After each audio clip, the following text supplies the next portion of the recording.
Welcome to episode 79 of the Hard Truth About B2B e-commerce. I'm your host, Isaiah Bollinger. Unfortunately, our co-host Tim is unavailable today, but he'll certainly be back for the next episode. And we'll keep it going almost to 100 now. Also, unfortunately, we'll have to pause on all of our shout outs. That's really a Tim thing. So when he gets back, we'll resume that. In the meantime, we will pause for our sponsors briefly. Hello, everyone. I'd like to give you a word from our sponsors. Our first sponsor is Balance. Balance is a B2B e-commerce payment solution that works well for you and for your buyers. It offers a seamless one-click checkout for almost any payment method, including ACH, wire, checks, cards, even terms. It's used by leaders in B2B e-commerce, and it's as easy as buying a shirt from Amazon. Check them out at getbalance.com. Book a session and tell them what your needs are. They are the first dedicated payment platform for B2B e-commerce, 100% tailored to your needs. Thanks again to our sponsor, Balance. Our next sponsor is TradeCentric. TradeCentric transforms the way businesses transact by enabling punch-out, purchase order, and invoice automation solutions for over 3,000 companies around the world. Uniquely positioned at the intersection of e-commerce and e-procurement, TradeCentric helps B2B buyers connect with suppliers and automate payment, procurement processes to drive greater efficiency and user adoption of streamlined systems. Learn more at tradecentric.com. Thank you to our sponsors. And back to the episode. I'm super excited to be introducing Harry. I'm almost scared to pronounce your last name because I I don't want to butcher it on the podcast. So maybe you can pronounce it for me, and also tell us about your experience in logistics as the CEO of it's Amware Fulfillment, is I believe how you call it. Correct? Amware Fulfillment. I'm Harry Drajpuch. I'm the CEO of Amware Fulfillment. I've been in logistics for 42 years. The first 10 years I was with a couple of LTL carriers, national carriers.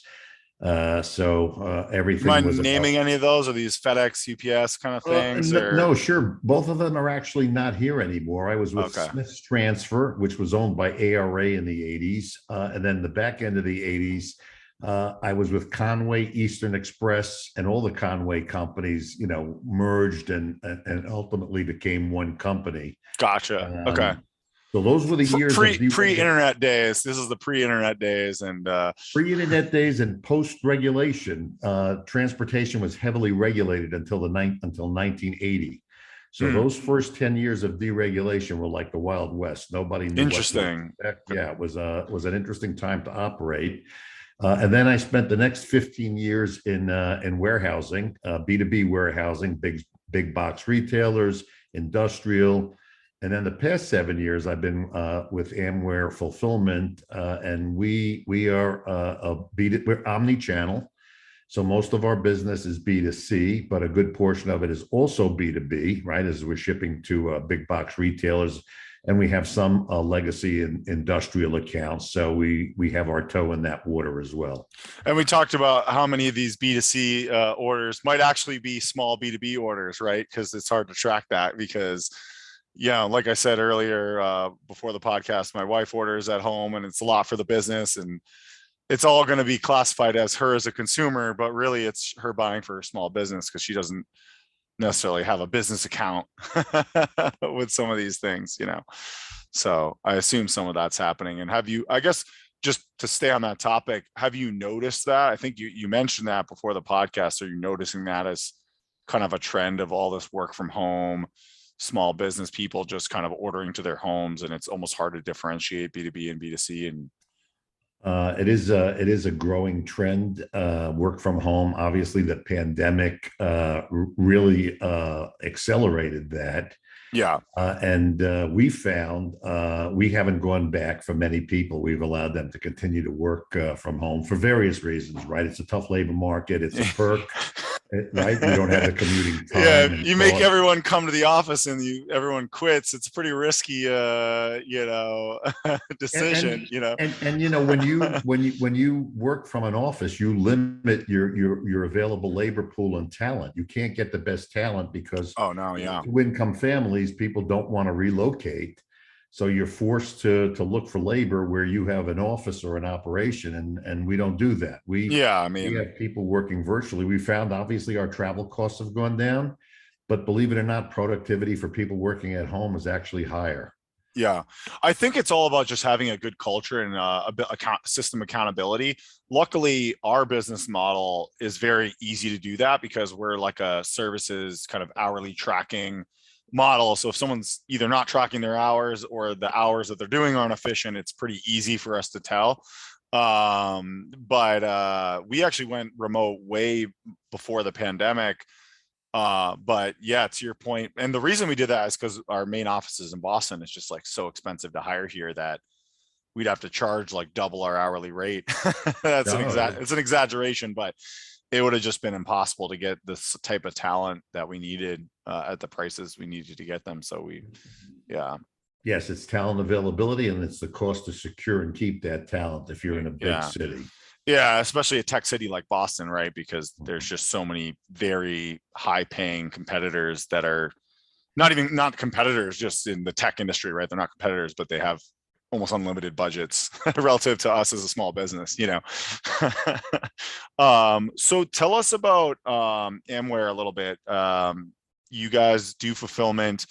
I think we talked earlier. It's almost like the simplest analogy is like Amazon fulfillment, FBA. Is that or It's analogous only to that, we both take product in from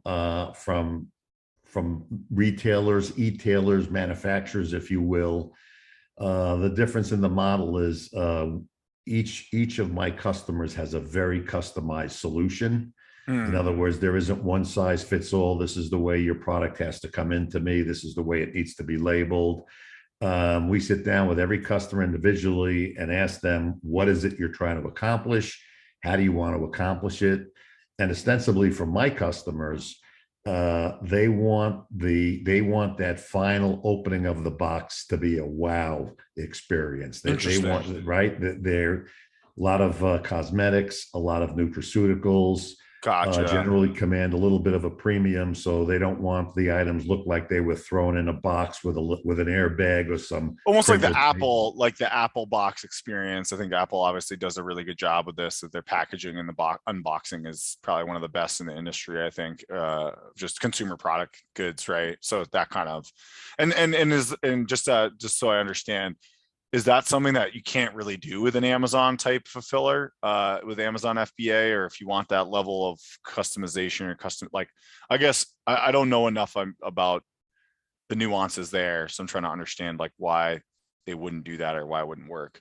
Well, Amazon does what Amazon does very well and very Yeah. efficiently. So if you're selling a commodity where no one will wait for that commodity, it's not worth an extra day or two. Yeah. Not that it takes us an extra day or two, but I'm just saying that's the right environment. In other words, the experience of opening the box doesn't matter because it's generally just thrown in there. My customers, we include personalized notes in many of the shipments. Oh, so wow. we'll say, Isaiah, thank you for your order. We really appreciate it. It was packed by Harry. And if you have any questions, here's the number to call. Wow. I mean, yeah, our customers they want to read social media for very, very positive experience. I got what I ordered, came on time, and exactly what I want. It was packed beautifully, as opposed to I got the wrong item. It wasn't what it was supposed to be. I got to go like talk to Amazon and like a chat bot, and there's like no one to talk to. Yeah. And again, Amazon is kind of the I guess it would be akin to They're the carnival of the cruise line, right? What they do for the masses, Yeah. and it's not going to be mint on your pillow at night. It's just a different experience, Yeah. and It's not really a 5-star hotel, right? But it's very efficient at what they do, right? Very efficient at what they do. They'll put the product where it needs to be for you, but Yeah. again, their rules. It's going to ship in their box, so you're not going to get an Apple phone. Yeah, that's a Amazon, really right? good point. Yeah, so that the branding effect is super limited, right? Correct. Yeah. Interesting.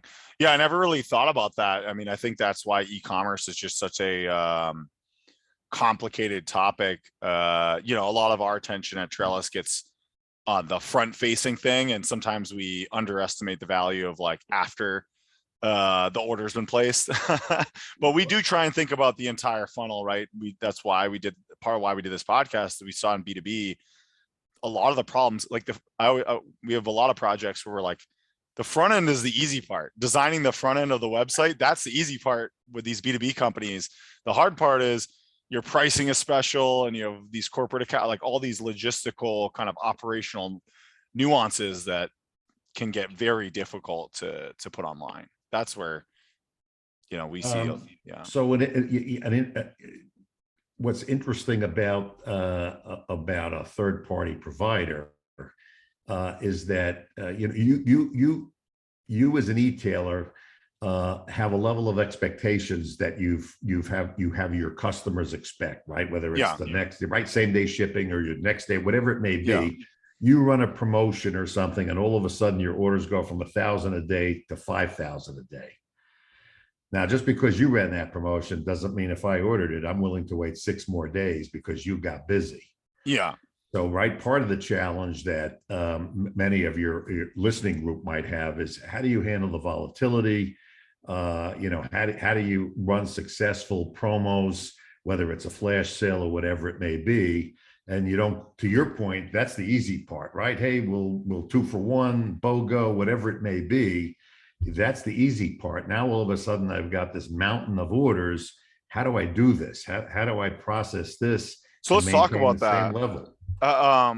Typically we find, especially in B2B, but even in I'd say more the mid to enterprise B2C, is you have the goes through, let's say Shopify, BigCommerce, Magento, whatever, it doesn't matter. Like it goes through the front end basically. And then from there, it can get complex, right? Sometimes we see that they need order management system on top of an ERP. And then that even has to go to the warehouse management software system. So where do you guys kind of fit into that stack? Do you guys have like a warehouse management software that you provide, or a system? We have a warehouse management system that we use that will integrate with a customer's ERP system. So customers can send us orders in a myriad of ways, right? They can EDI the orders. They can actually fax the order, if anybody still remembers what a fax is. I assume that's not the normal way now, but well, there are still a few customers who do it, not many, and some of them are small, right? They can't afford to do it another way, so they fax everything. But again, that's the outlier. So you have EDI. Many of our customers, we have a front end portal where they can actually enter the orders right into our system if they so want to do that. So there's a lot of ways that customers can transmit orders to us. And then, yes, we've got the warehouse management system. We do the inventory control for them, the inventory checks. We even do credit card sales for customers. There's a portion of my business that's B2B because we ship to many sales reps working from their homes. And those shipments don't look any different to us than a B2C for cosmetics or health and beauty. You're putting the product in a box. It's going to someone's home. You're packing it with the same care, and you're following any special instructions that the consignee wants to have. And we do it in mass. And the reason we're able to do it is a typical operation of mine has 10 to 12 customers. And so on any given day, some will be busy, some will be less busy. So I'm able to take my workforce within a building, cross-train them for everybody. And then as volumes fluctuate, I can move those people between accounts. So everything gets done to an SLA, to a service level agreement, if you will, that's consistent for my customers, regardless of the volumes. It's funny. It's almost exactly like our business in the sense that although we're doing something completely different, which is mostly software development, design. It's the same thing, right? Sometimes we scale up when they have a big project, scale back down when there's maintenance or it's less priorities. So it's the same kind of thing. And we kind of, bounce around a bunch of different accounts, but we don't have a warehouse. We don't have the physical side of that. But so I want to come back to the concept of shipping to like all the sales reps in this, like, I guess you could call it like this like multi-ship concept for B2B, where like, especially now, I think more and more B2B orders are going to get like distributed to many places. But before we go to that, I have a few more questions on the warehouse management side. Is that, so when, do a lot of customers were like, that's part of the work, or they're like, oh, we got to make sure our ERP integrates with your system, or they try and automate that, or is that a common thing that comes in pretty early on, or? It's a common thing. It's not a difficult thing to do for customers that don't have their own IT group. They're small. We have a number of consultants that can work with them to help them, to help facilitate that. We have a team that's dedicated to only integrating and onboarding customers. And so we know how to hold hands. We know how to do this. And within 30, 60 days, depending upon complexity, we'll have you fully integrated so that you'll get an end of day report for your inventory. You're always balancing inventories and you make sure statuses are correct between our customers and us. So the systems are always in sync. What you see on your system is what we have in our back room. And what are the systems you're typically seeing across the board? Is it like NetSuite or Infor or Microsoft Dynamics, or it's what kind of systems are you seeing? See them all. We've integrated with all of them. Yeah. So there's just a giant list of ERPs that doesn't really matter, right? Like it could be it could be anything. It could be on COBOL and Fortran, and we'll find a way to integrate with it today. Well, I hope that they're not on that, right? Because at that point, we do see some of that sometimes, and it's usually means there's some underlying problems. If we've done integrations with like IBM 400 systems or like these really old systems, and it's like, man, how long is this going to last? Really? That they're, like how long could this business operate on those systems? Well, we bought a system. We bought a company in California that we're in the process of integrating into our system, and yes, they're still running on some very, very old technology, and that's the reason we're integrating it as quickly as we can. It's still out there. It's the value add that you can quickly bring to the business, I assume, Yes. right? Yeah. I assume you see the common Shopify, BigCommerce, Magentos, that kind of stuff as well. Some of the common names in the e-com platform space, or we're integrated with all the shopping carts, with every major shopping cart. Yeah. And then if it's some weird one, you guys will just kind of custom figure it out. Yeah, we'll figure it out. And for us, it's all about customization. It's like, have it your way. We'll do it. So one more question before we get back to that topic of like the multi-ship, because I think we haven't really dived into that enough in this podcast, but I really think it's a huge opportunity for B2B, is this concept that I've been talking to other order management systems and just partners in our space, is the idea of like hybrid fulfillment. Do you think that that's kind of the future, in that, especially in B2B, a lot of these companies have maybe one warehouse or two, but it's usually not enough in these days to be competitive. So, hey, I need to go find Harry, hire Harry, add them to my stack. So it's like a mixed of their own warehouse and your warehouse. Is that happening? Or you doing some of that, where clients have a little bit of their own warehouse? Or probably 10 to 15% of my clients maintain an inventory node where they do some fulfillment on their own. And there's a lot of value to doing that. You stay close. You stay close to what's happening, because their sector, what they're seeing out of their facility is going to be the same as I see, so they can stay on top of any kind of shifts very, very quickly that way. They like to have their own warehouse, as they have people coming in and they use that as a marketing tool. So there's certainly value in doing it, but we add capacity, we add technology, we add efficiency to their networks, we get product closer to customer. And if you were going to expand and you want to have facilities that you run all over the country, I mean, think about the logistics of hiring people, maintaining a staff, getting out there. And then there's a reason most people can't do it. There's a reason only like Amazon and Walmart and only a few of these companies really have pulled it off. You know what I mean? and the point is you can do it, but the question is, why would you want to do it? That's not your business. Your business is marketing, selling, getting product out there, and then finding product knowledge. Someone. Yeah. So just quick question. If let's say I'm Isaiah's shop, I don't know, whatever my company is, and I have my little warehouse, and then I'm like, I need to expand. How would that work? Would I take your warehouse system, apply it to my location, and how do you kind of unify that? Because that's where I would imagine we would integrate with your system.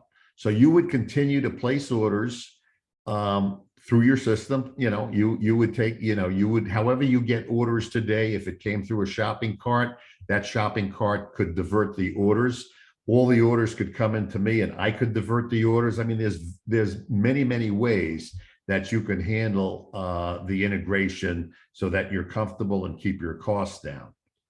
So you'll work with them in a myriad of ways, depending on how they want to work, basically, like whatever their systems are. Yeah. Right. Depending upon how comfortable they are or how sophisticated they are or whatever they feel is the best for their business, we'll figure out a way to get that done. Okay. So it wouldn't really be that different than if they had no warehouse then, and they just, so if someone has a warehouse and they want to keep part of it, or they don't have it and they want to bring it all to you, it's not that different in terms of onboarding to you. Either way, it makes no difference to us. Okay. It's really the same amount of work. Okay. Yeah, that's really interesting. Okay.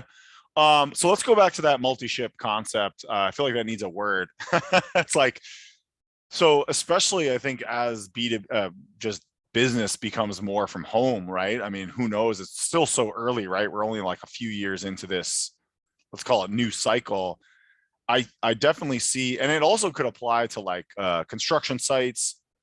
In general, B2B orders are, the reason we have this podcast is more complex, right? Especially when you get into larger businesses that have, let's say, like you said, 300 sales reps, each one. We have this problem. We have sometimes struggled to buy promo products and then get it shipped out to each person individually. And sometimes it's hard to do that in like an efficient manner. And we don't want to suck up a bunch of our own time getting everyone's address. Can you, I guess I didn't even really have a question, but I just, it's almost like a concept. I'd love to hear your thoughts on that concept and just like how you see that evolving, I guess. Well, we do 16 million shipments a year. Wow.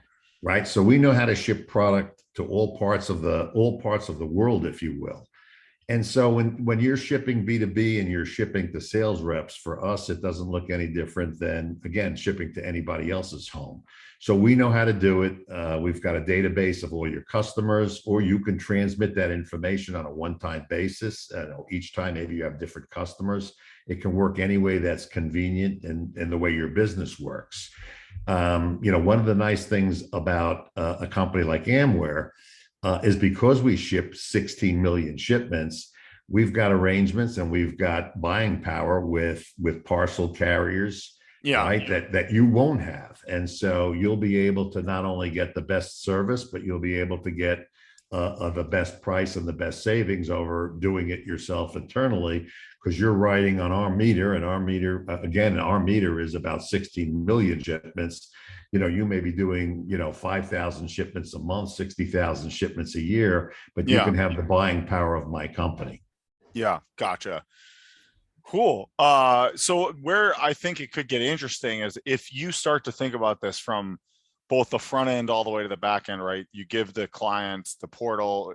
It could be the sales reps. It could be, all the different locations. Let's say the company has locations and they're buying from you. If you think about it, the concept is the same, right? You build an infrastructure from front to back that allows a business to be able to order to many different places. Correct. And that rolls up to one company account and kind of goes down all the way to the order level. So we ship to an address. Yeah. That address can be an office building. That address can be a warehouse. It can be a distribution center. It can be your own home. It doesn't matter to us. So, once we put that label on the box, we know what carrier has to take it. Maybe it's a large shipment, so it has to go through a common carrier, LTL. everything is handled on the back end with us. We take care of it from the moment we get that order to make sure it gets to its final destination the right and efficient way. I think the problem isn't your guys' end, right? The problem is, how do these companies, I think there's more to it than they've thought in terms of how do they build an efficient program on the front end that allows their customers to place this order. There's a couple ways it could happen, right? They could either have each one place their own order, or they could maybe have someone that wants to place a master order that ships it to all, you see what I'm saying? Like all the locations. The problem is a lot of these systems, like the e-commerce platforms, aren't designed for that. Right. So a lot of the e-commerce platforms, they never really started with B2B in mind. So the concept of even a company account and split orders and multi-location orders, a lot of that is like still being built into some of the modern e-commerce platforms. So a lot of times this kind of these concepts end up becoming somewhat difficult to implement on the front end. Can be, but if you can define the business rules. So in other words, if you can define the business rules, all of those options can be set in my system, not yours. So we can actually do the segregation of the orders as to where it should go based on the business rules. Yeah, but there still needs to be some way to kind of like trigger that from the front end if it's going to be automated. So I definitely hear what you're saying. And I think that it sounds almost like sometimes the innovation is behind, to me, on the front end e-commerce platforms in some way. In terms of B2B. B2C has obviously been pretty mature for a while now. But like I said, I mean, Magento, Shopify, BigCommerce, those are kind of really the big three. Salesforce Commerce Cloud, if you want to include them. All four of those were not designed for B2B originally. No. They did not. So they're still kind of figuring out how to bolt on this company account, basically what you said, on the front end. Right. And some of it's working, how well it works for each use case and company. It's like, it's still, I find you have to do a lot of upfront consulting with these companies to make it work in a way that works for them. Because for two reasons: one, the companies haven't thought about it enough, and two, the platforms might not do it in the exact way that they actually need it to work. And listen, and to your point, you may be dealing with maybe multiple 3PLs, so it doesn't do you any good if I have the business rules, because you're dealing with others that have to have the same business rules. Yeah. In a case like that, you're right. You would want that on the front end. You would not want your back end to make those decisions. Yeah. Yeah, and then sometimes also we find that a lot of this information works. It works in the ERP system, but then translating those business rules in the e-commerce system is not so simple, because the e-commerce system is not built the way the ERP is built. Right. You have two completely different systems trying to do a same process, and sometimes that can be the challenge too, right? Especially with B2B, where I find that B2B, I find, definitely has usually more unique business rules to their business, sometimes for better or worse. Sometimes just that's how he's always done it. There might not even be a good reason for it anymore. and most of our B2B accounts do not go through the shopping carts, to your point. They do not go through the big three. They have the ability themselves to have those business rules and then transmit that to us. Yeah. The problem with that is how much of that has to be going through a sales reps before it gets to the ERP into the business rules, and how much time is being wasted on something that should be something that could be on a front end platform and self-serve through the business customer, right? That's like the question, right? And it's hard to even quantify that, right? Like there's always going to be a need for a sales rep, right? But where are they being used in something that should really be self-serve in certain cases, right? And it's hard to, so obviously every business is different. It's gonna be hard to answer that. I like to think of it as like, if the order is under a certain value, it probably could be automated, right? If you're talking about $1 million order, you might want to talk to a sales rep, right? Before you process that order. You're probably not going to press, buy, type in my credit card, and, I mean, maybe it's on a purchase order, but like, when you're talking about, large 6-7 figure orders, that's where I can understand why a human needs to be involved generally. Not always, but even that could potentially be automated. I think even a large $10,000, $20,000 order could be automated, right, from front to back, as long as there's enough clarity on what it is and where it needs to go, right? And I think Absolutely. that's where the most like opportunity in B2B I see is, because if you ask most B2B companies at what they're doing with those orders, it's still, you got to talk to Sally or whatever.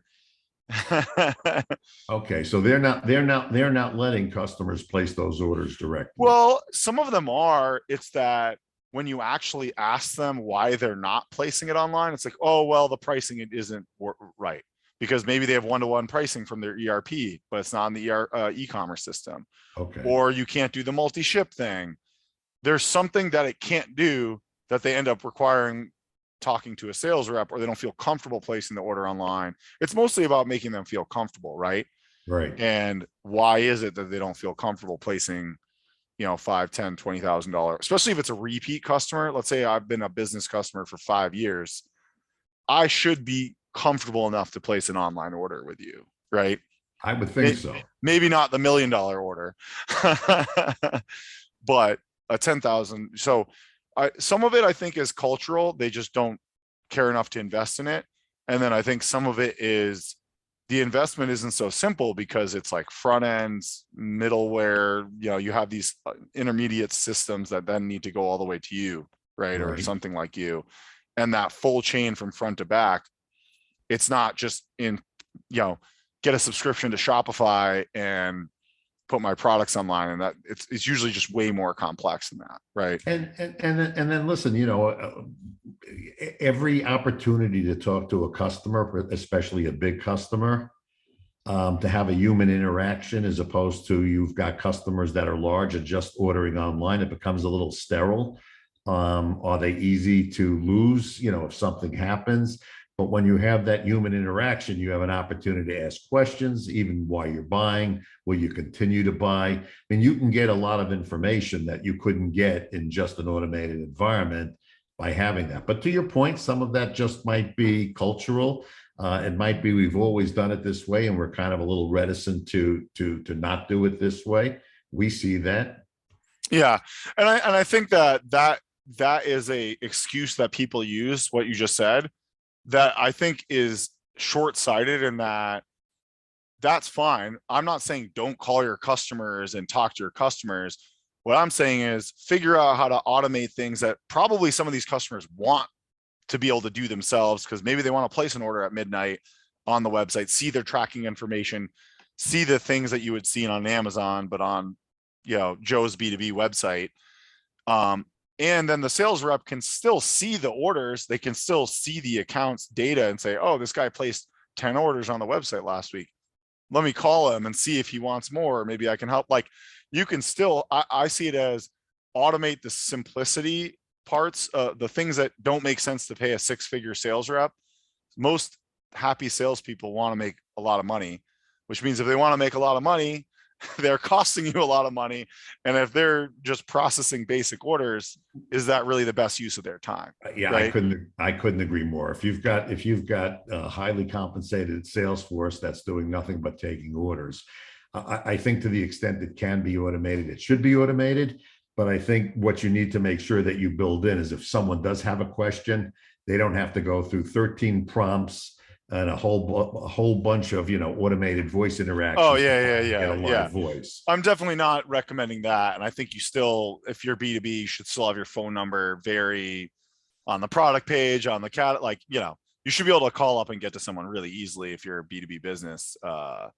For the most part, maybe there's some weird exceptions, but I mean, I think for us, one of the questions we always ask in our customer surveys is ease of doing business. Yeah. Right. Are we easy to do business with? And to your point, if you're going to make it difficult to get to a live voice, that's going to be a problem for people. Yeah.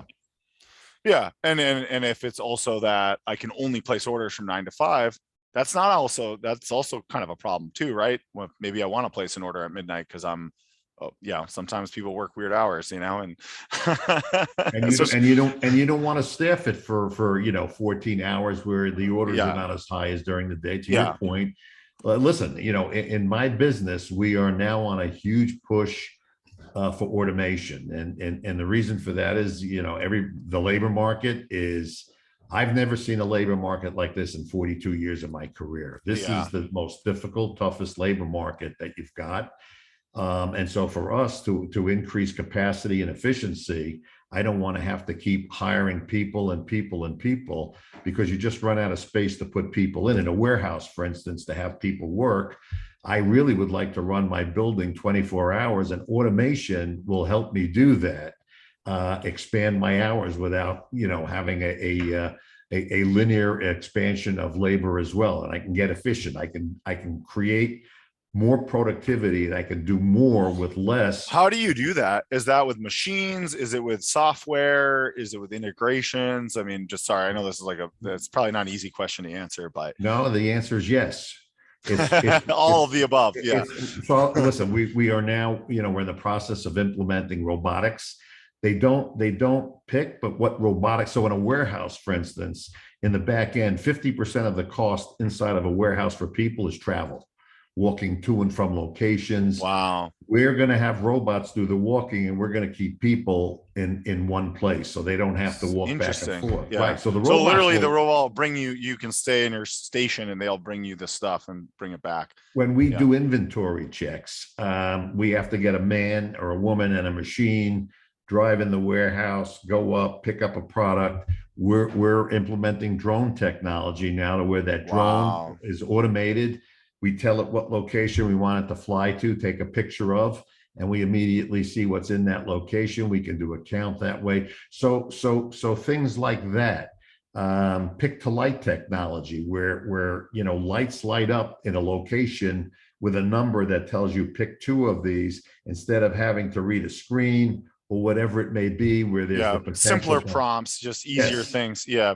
And what about on the software side? Is these integrations, are you guys using anything like an iPass, like a Celigo type, like an integration service type platform? Or not yet, but we're looking at that, where that's beneficial for us, for sure. But we do, where we have voice actuated picking, in other words, where we have an automated voice tell someone in the warehouse what to do, we have that bilingual. Oh, wow. So the learning curve becomes less. So we're not forced to only hire an English speaking population in our warehouse. We can now hire Hispanics, and we don't have to worry about Spanish. Is like what, 20% of the US or something like that? Or well, it's 20% of the US. I'll tell you, it's probably 65% of my warehouse. Wow, that's so interesting. Yeah, so it's even a much bigger impact in your labor market than certain other labor markets. So and for us, where we don't use voice technology, we've got to hire bilingual people. So that limits even our that's pool. Even harder. Yeah. Yes. Oh man. Yeah. Wow. Yeah. There's so many nuances. That's more reason why you want to outsource, right? Because how could you possibly invest in robotics and automation in a warehouse unless you're, if you're just some, cosmetics company, like you said, you have a lot of health and beauty clients, right? It's like, probably don't want to be building robots, implementing robots when you're making, cosmetics products. Let me spend a minute on that, because that's a very interesting point you make. If you're an entrepreneur, how much do you invest? First off, you want to open a warehouse. How big is that warehouse going to be? Do you build it for the future, for 5 years from now, and then carry the cost of having excess capacity, which makes you less competitive? Or if you wind up underbuilding it, then you get into a peak and you can't handle it. I mean, those are the questions that you have to face. How much technology, to your point, do I buy robots? Do I invest in an ERP system, a WM system? When you outsource, it's all transactional. So you pay for what you use. You don't use the space, you don't pay for the space. You don't have transactions, you're not going to pay for shipments that you don't make. I assume you have some sort of minimums though, right? Like, I can't ship you one product, it's not worth their time. What are the typical kind of sizes or clients that you take on? So no, we'll ship one product. We'll sit down with you. So to the extent that your business, meaning that what the shipments look like, seasonality, you can get it down to the month, to the week. We'll tailor a pricing program that reflects that. Now, all for our customers, let's say you're going to do 100,000 shipments a month. I'm like the caterer. How many people are coming to your wedding? Well, I want to feed everybody who comes. Okay, how many people are coming? I don't know. So if you don't know, I don't know how many meals to make. I can't take the risk, right? Yeah. So if you have good data of what you expect, We generally look for a guarantee of about 65 to 70% of what your volume would be. In other words, if you tell me you're going to make 10,000 shipments a month, we would probably say, can you get, Well, my we'd like point is like if you're only making 50 shipments a year, you're barely even a business, right? So I'm assuming these are people generally shipping in the hundreds of thousands a year, or what's the So for us, a minimum that we would even speak to somebody is about 5,000 shipments a month, 60 to 80,000 a year. Now, if you have less, we can help you find the third party that's what they do. They okay? handle So many there are small smaller, customers. littler Yes, 3PLs for the smaller volumes. Gotcha. yes. Okay, gotcha. So you guys are at a fairly mid-market, which is that how you or established business or almost enterprise, or how would you describe I would that? say businesses that generate probably 20, 25 million a year as a starting point would probably be, Yeah, where we would, mid-market, yeah. yeah, So mid-market businesses. Okay, that right. makes total sense. But if you're doing 5 million, there are 3PLs that do that, or Well, we even can if do that. yeah. We'll take you from, we'll take you. I mean, our largest customer ships 5 million shipments a year. So we'll take you from the 60,000 to 5 million and beyond. Well, I'm saying like if you're doing like let's say 1 million to 5 million in GMV, which might not be that many shipments, is that where you would say they should work with a smaller 3PL or Yes. yeah, okay.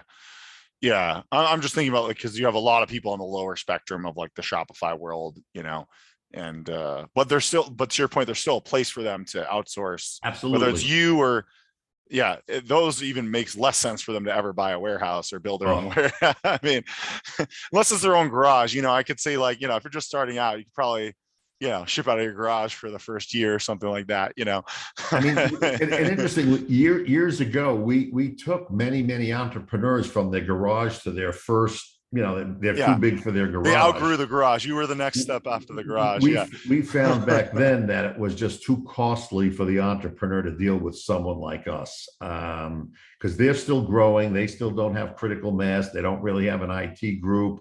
They're still growing their business.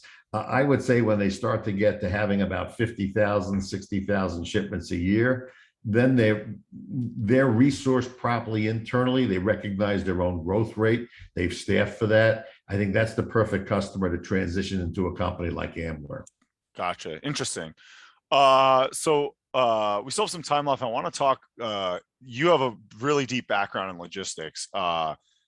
So what are your feeling? I mean, logistics is interesting because I think a lot of people don't realize I've been saying for a long time now that like e-commerce is I think people put way too much emphasis in the marketing and the like look and feel. It's mostly a logistics problem, right? Like if you could get a product to me, if you can get a product out super cheap, super fast, that's what Amazon, like they don't have a great looking website. It's like Amazon's design of the website looks like the same for so long. It's just like there's like no branding. It's just like a ton of data thrown at you, but they're just really good at getting product out the door really fast to their customers, and they're number one in the world at that. So what do you think? I mean, to me, I feel like one of the reasons that e-commerce actually hasn't hit as high as some people think, we're losing, I don't know if you've seen some of the news around like, oh, it's kind of coming back to like pre-COVID levels and some of that stuff. I think it's partly a logistics problem in that there's only, it's expensive in some cases to get product out to people's homes. Do you think that's part of the problem in that? Clearly, cost of service can be an issue if you've got one inventory node. If you're shipping from one point in the United States to everywhere, I mean, think about all the zones you're going through. Are you using a parcel carrier? Is it a truck shipment that you have to make? Yeah. So yes, those shipments that come from one central point will be the most expensive to get out the door. And the heavier the product, the more you're going to pay. And if you think about parcel costs and transportation costs over the last 4 or 5 years, surcharges, fuel surcharges today are running 20%. So yes, it can be very, very expensive. Now, if you're in multiple locations where you're not shipping across multiple zones, you've got a facility west, central, and east. You lower your shipping costs. Now you do add a bit of complexity to your warehousing costs, but you get your product is placed closer to customer. You get it to them faster, cheaper. So yeah, having multiple sites around the country will get it to you more efficiently and faster to your customer. And shipping is 70% of the cost of logistics. Yeah. And so to that point, do you think that that the like if I think if you probably did I don't know if there's a report on this, but maybe there is somewhere that like e-commerce penetration is much higher in smaller items because it's very easy to ship a 1 pound or a mouse, right, something like this. But like, okay, let's say I want to get my bike or a bicycle. Now the e-commerce costs get pretty high, and that's where retail's still strong in these larger items. Retail or B2B, non-e-commerce is strong in these bigger items. Are you seeing any of that where like, because shipping costs of larger items, it's hard, that it hasn't really penetrated quite yet? You know what I mean? Well, I think I have a customer that ships flooring and tile, right? E-commerce. We did a tile website. I wonder if it's the same company. We'll talk about that offline sometime. but I think it has to, listen, millennials buy things online. Like if they're doing a home refurbishing, millennials shop online. My wife will not shop online. She wants to go into a store and touch it and feel it. And I think that's just a generational thing. But I will tell you that there isn't a day that DHL, FedEx, and UPS don't stop by my house. She takes advantage of online too. Now, you're right. The smaller objects lend themselves for sure to e-commerce and small parcel shipping, and bigger ticket items. You're going to, from at least a shipping standpoint, make out a little bit better going through retail, but not always. I would say that difference is really shrinking. I think the turnoff might be, or the reticence on the bigger purchases, the bigger products, the heavier ones, might be returns. They were historically more cumbersome. You got to repackage that. Maybe you had to bring it somewhere, or we'll pick it up. And you haven't seen it and you haven't touched it. It's a little scary to be like, oh, I'm going to buy in this big thing that who knows what's going to show up. But I'll tell you what, we've purchased pergolas that go on our house, and they've made it easy. If you don't like it, keep the original box, just put it back in. We'll send someone in who's going to pick that up for you. They'll box it so that it moves. So I think it's like mattresses and furniture, and it's getting more online, and those are big items, right? Like, I mean, we've bought furniture online, and if you're not happy, they'll take it back. It's gotten to that point. And I would say that even the shipping for this stuff, when we go into some of the local stores, I mean, listen, they pay for shipping it too. They've got to get it into their stores as well, and they've got to handle it. It's come pretty close to being a push as to whether you're going to really pay a premium for an online heavy product, if you will. So you think that we're getting there? You think that the logistics, the routes, the industry of logistics is getting to the point now with the customer experience, whether it's now or in a year, relatively soon, that is not a legitimate reason to not get the product to someone at a good value. So absolutely. I think the trend is going, universally less brick and mortar and more through e-commerce, if you will, direct or a 3PL. And then so they have to give you, and so how would that work? Would they give you a little bit of heavy product in each warehouse, or they give it all to you and then you figure that out? Or how does that? Both. They can figure it out, or we can figure it out, and we'll move it and put it in the right locations for them. Clearly, the heavier the product, the more it costs to ship, the more warehouses you will want to have and get closer to end user. Yeah, because it matters a lot if you're like, the heavier the product, the more you will pay for shipment. Light products, small products, let's say under 4 pounds, it's almost zone agnostic. You can ship that from one location. It would just be transit time that would be the penalty, but the cost wouldn't matter. Be very negligible. That's interesting. Wow. Yeah. So much to talk. I mean, I'd love to have you back. We're getting close to the time here, because I think there's still a lot to talk about, but just to stay on the topic of logistics a little bit, do you feel, I mean, this is like, I feel like people don't even talk about this. Do you think the American infrastructure is a problem? Do you think that I mean, I feel like in some ways we are still leading in some areas, but then obviously, as we know, there's many areas we're not leading in logistics. Do you feel like that is a problem in America relative to what it should be, or especially like a country like China, who's I feel like kind of No, improved pretty fast in that area? I think we're getting there. I think you're going to see autonomous vehicles right on the road, self-driving, Yeah.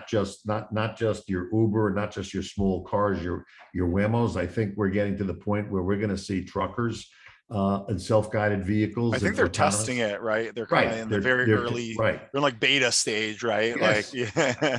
And I think that'll make the road safer. I think for sure, autonomous vehicles don't fall asleep, which happens occasionally. I mean, you read about these catastrophic Yeah. accidents. So I think that we're moving in the right direction. Maybe not at the speed we'd like to move at, but I think caution here is not a bad thing, right? You have self-driving vehicles today that we rely on. We've had some hiccups, but by and large, they work well. I think they continue to not only refine the technology, but bring the cost of that technology down. So I think I don't think it's a problem, but I think it's an opportunity in this country. I mean, Amazon tried out zone deliveries in certain areas, right? I think because they stopped it doesn't mean they won't restart it again. I think it was about gathering data about what it takes to do it and what are the challenges of doing it. But I think, again, because of the cost of labor, the scarcity of labor, I think we're being driven to really figure out how to automate many of the things that are not automated. Trucking is a good example, right? There's just not enough truck drivers. It's a hard job. People don't want to do it. I mean, I feel like you might laugh at this, but I feel like the younger generation, including myself, but I'm a little bit like on the older side of the millennials, but they're not gonna. I don't see them wanting to be truck drivers. Like I feel like it's everyone's. You don't want to spend Thanksgiving in a cab instead of being at home with your family for dinner. Listen, we're going to have planes within 10 years that will have one pilot on board who will be a safety pilot, but will not fly the plane for the most part. They will take off, fly, and land on their own. I mean, we're getting there everywhere, to your point. The cost of labor, the scarcity of labor, and many of these jobs that require you to be away from home are not desirable jobs. I mean, to overcome and to get those people, you're going to be like, oh, now these guys got to make six figures just to attract anyone. Right. It's like, well, for truckers now, they're trying to entice, retired, older empty nesters, husband and wife teams to drive tractor trailers. So you could be together with your wife for 24 hours if that's what you want to do. Oh my God. In a confined space. But they're offering that to people today. We've gotten that desperate. That's where we're at, is where I prefer to say creative. When do you think the automated, realistically, not the Elon Musk, he's like, next month we'll have self-driving will be ready on the next every quarter. It's like, yeah, it's coming next month. And I always laugh because my team, they freak out if we say anything a little bit ambitious. I'm like, look at Elon Musk. He's saying every time next month they'll have the next product.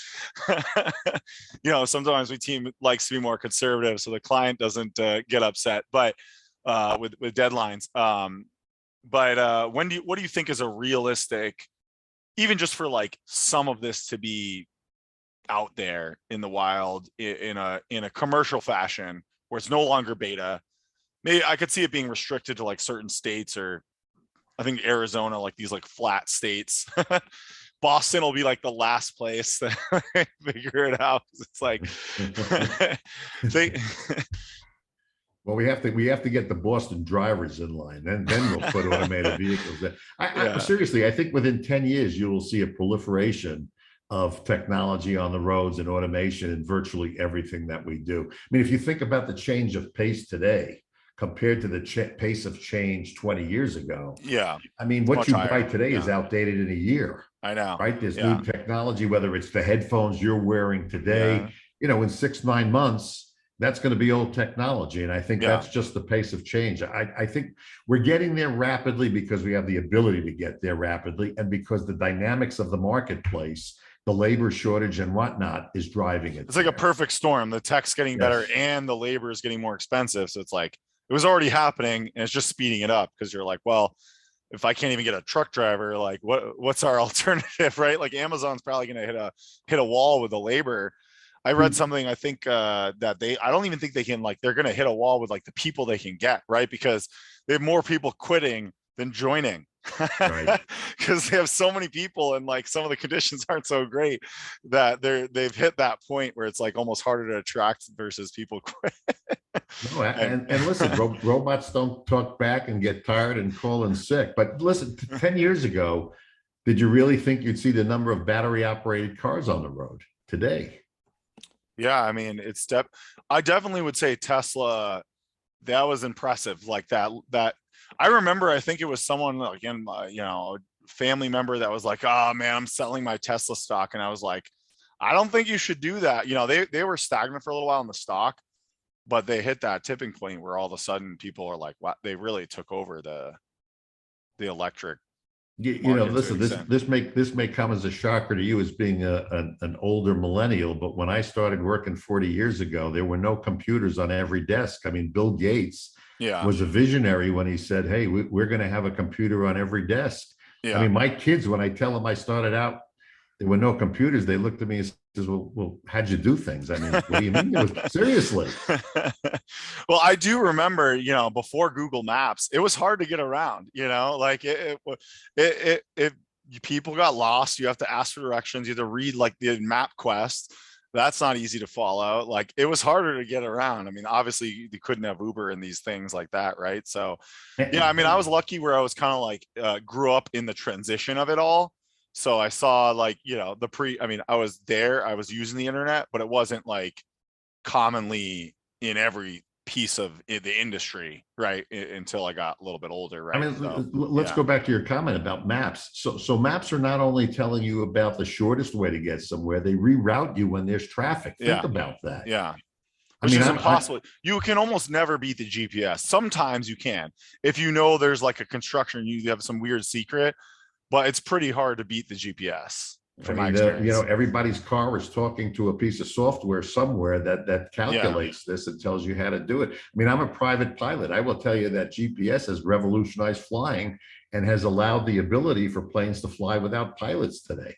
Yeah. And you feel like it's pretty safe because there's not even traffic. there's no traffic in the air. Is that? Well, there is traffic in the air, but the technology is that planes will talk to each other. There won't be midair Wow. collisions. And that's what you'll have with autonomous driving, is that cars will start to talk to each other and accidents will go down. Yeah. I think that's part of the value of why Tesla's so ahead in that place, because they're able to like hook it up to their whole network and they're constantly testing all the data and they're looking at the whole network of data. Right. I don't think anyone's else quite as far ahead on that as they are. But yeah, I mean, already my building across the street that we have free parking now. There's an electric station. I have been putting off getting an electric car, but if you get an electric car, you'll actually get the best spot. But I was like, how long will that last? And then everyone will have an electric car, and then eventually it'll be the opposite problem, and you won't be able to get a spot, Yeah, well, So right now, if you have it, you can get the first floor. You get like it's like almost like handicap parking for electric. So it'll be like one car there in 10 spots. Good. There's advantages to being an early adopter. Well, we're coming to the end here. What advice do you have for people? It's a broad question, but what do you kind of want to leave people with? I mean, these are a lot of big things to think about. It's almost a little scary, I think, for people to start thinking about like automation and self-driving cars, but any kind of advice you have for people, maybe more in the next year or 2 years? 10 years is just too hard to think about, I would tell you listening group, if they're interested in logistics and how to get efficient and what's available out there, I would just tell them to probe the websites of companies like Amware Fulfillment.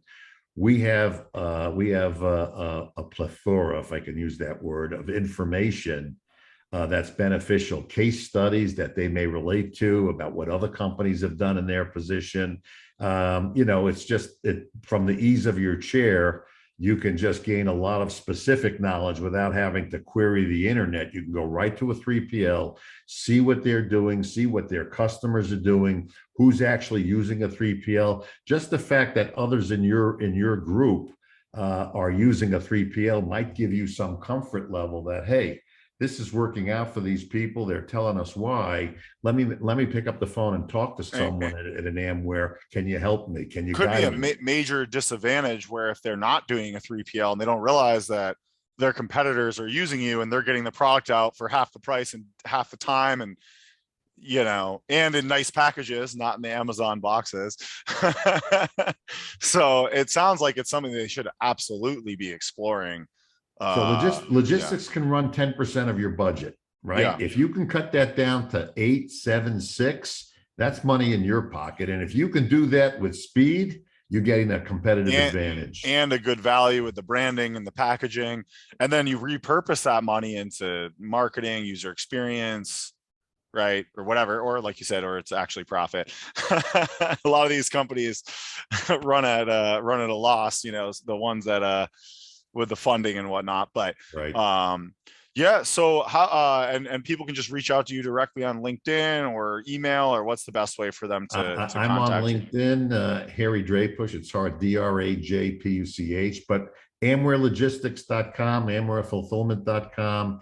Go to the website, and from there you can spread out. There's contact information there as well. But it'll really help get you set on the path to becoming more efficient, more broad, and growing your business. Awesome. Well, this is amazing. We'll definitely have to have you back on, and maybe when you come back, we can talk about like the first self-driving cars in beta or something. I don't know. We'll see where we're at. But yeah, thank you so much. This was awesome. It was my pleasure, Isaiah, but don't wait 10 years to have me back. You're right. At that point, but I might not be the expert at that point. No, definitely not 10 years. It'll certainly be sooner than that. I promise. So thank you. Great.